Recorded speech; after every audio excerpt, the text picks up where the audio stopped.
Hi there. Back on the K100, I've got one more thing to replace from Max, which is the footpeg mount, which I broke on the right hand side. So hopefully I'll get to that today. But the other thing I want to do is start sorting out my electrics. I've got a whole host of things to do on the front. You'll see I've got the two indicators on the mirrors to do, the headlight, all of that needs to be done.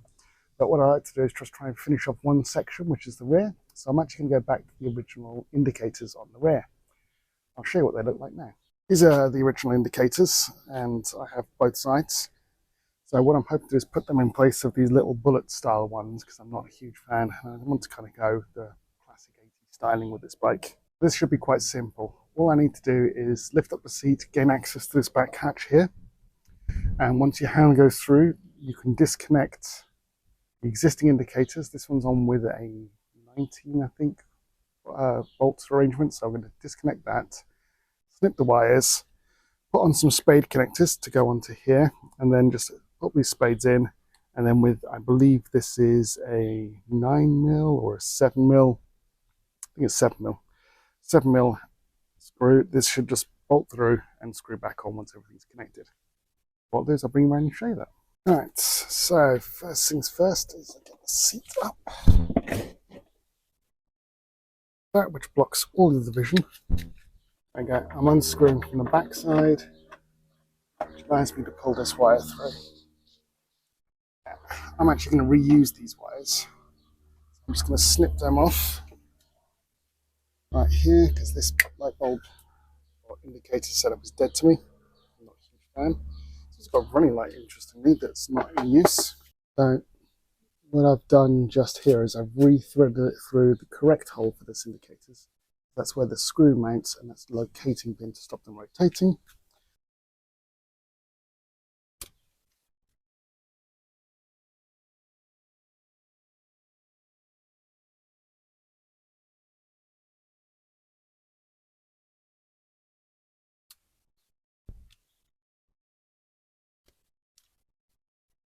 Stripped. So I take my wire,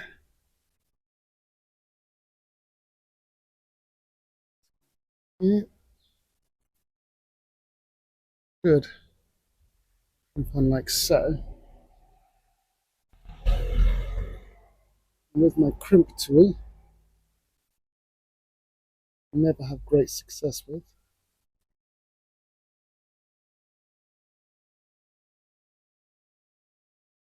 It was not that size.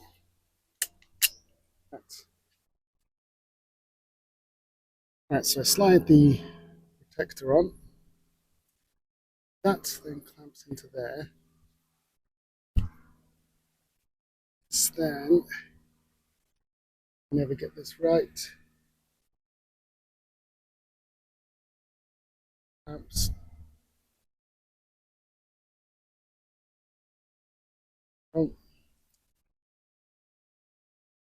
Oh, this is a nightmare. Probably a better way of doing this. In place.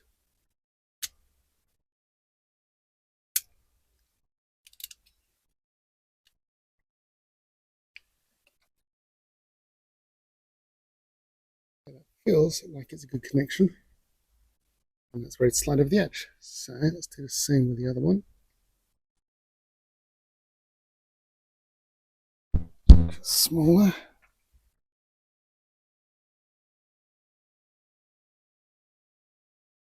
Again, slide.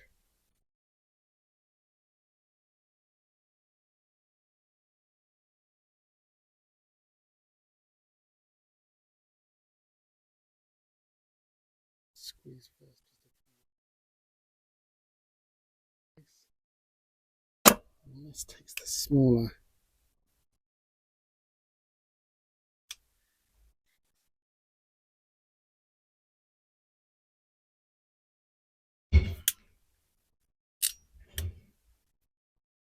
There we go.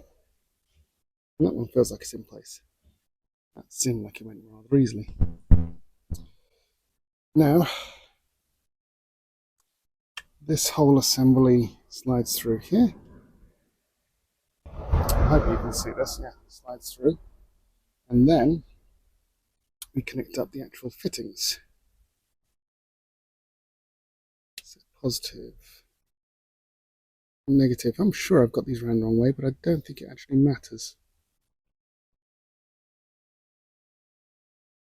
Slide the covers up. Some pretty. Then should clip in like so. Screw back here.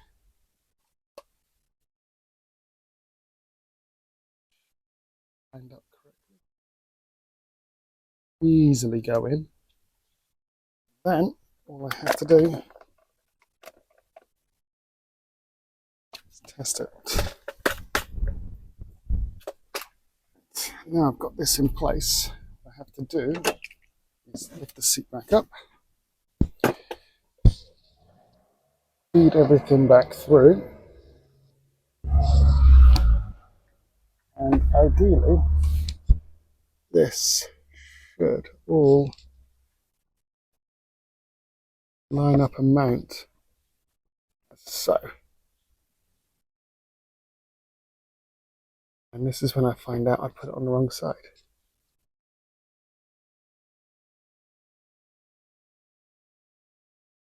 Looks to be correct side. Now that's all on, I think it works. These indicators. There we go. You can see it's flashing fast because I've not obviously fixed the front. What I'll do now is I'll press stop so you don't have to watch this again, and I shall do the other side.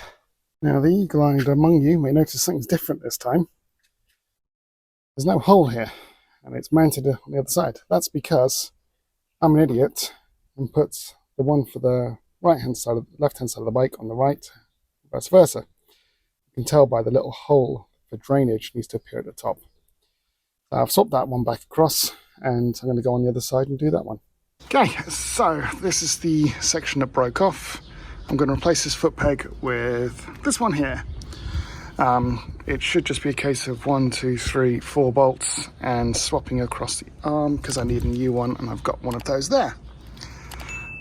Should be simple. Slight problem is I'd love to replace the other side as well, which I do have matching one of those, but these bolts are rusted and rounded out and I really can't be faced with sorting them out yet. So I'll just have a mismatch for the time being. And what I'll do is I'll drop you in a second when I get to that point. So everything's now mounted up with the exception of the brake light switch. That's because I've just discovered that there are 2 generations of foot peg.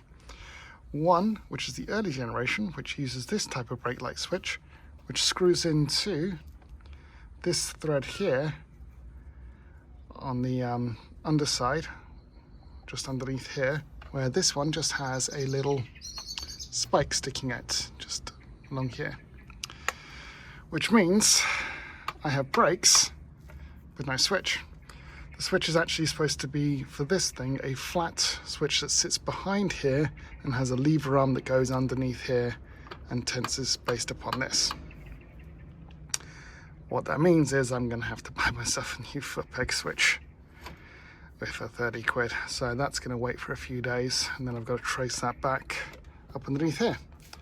So for now, that's that. Everything has been done that I can do.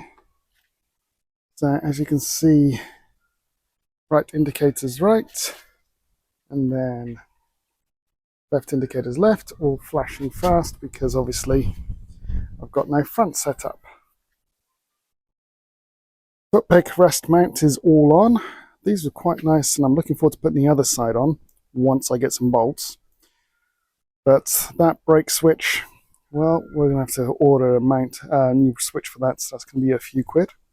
We'll just have to wait and see how long that takes to turn up. I think next up is attacking all the front and the electrics, which means everything's coming off there.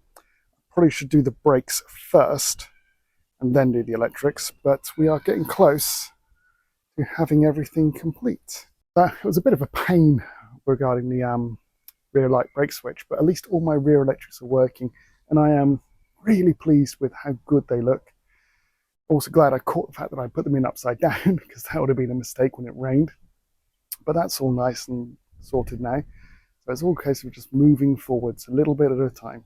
So that'll do for now, since that's all I've got time for and all the parts I've got. Hopefully next time, as I say, I'll be working on putting in the original braking system. That's the YP setup, and that should then allow me to move on to the wiring up front. All right, cheers.